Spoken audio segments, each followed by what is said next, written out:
పాపాన్నివారయతి యోజయతే హితాయ గుహ్యాన్నిగూహతి గుణాన్ ప్రకటీకరోతి ఆపద్గతంచన జహాతి దదాతి కాలే సన్మిత్రలక్షణమిదం ప్రవదంతి సంతః.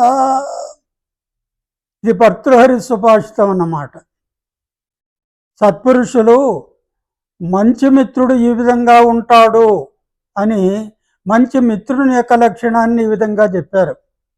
ఏమిటంటే పాపాత్ నివారయతి, తన మిత్రుడు ఎవరైనా పాపాలు చేస్తూ ఉంటే ఆ పాప కార్యాల నుండి నివారిస్తారన్నమాట మంచి మిత్రుడు అనేవాడు. నివారించడమే కాకుండా యోజయతే హితాయ, మంచి పనులు చేయమని ప్రోత్సహిస్తారు.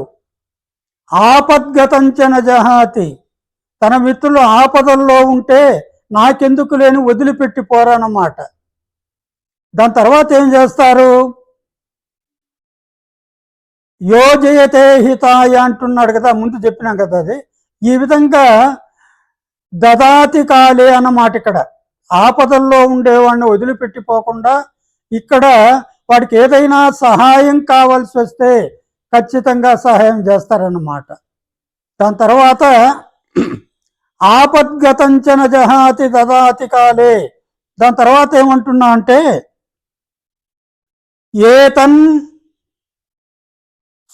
సన్మిత్ర లక్షణమిదం ప్రవదంతి సంతః అంటున్నాడు.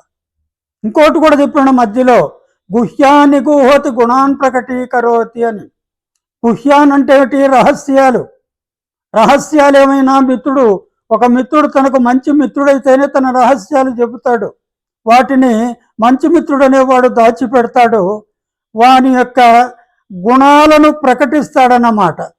ఇది మిత్రలక్షణమని, సన్మిత్ర లక్షణమితి, మంచి మిత్రుని యొక్క లక్షణమని సంతః ప్రవదంతి, సజ్జనులు చెబుతూ ఉన్నారు.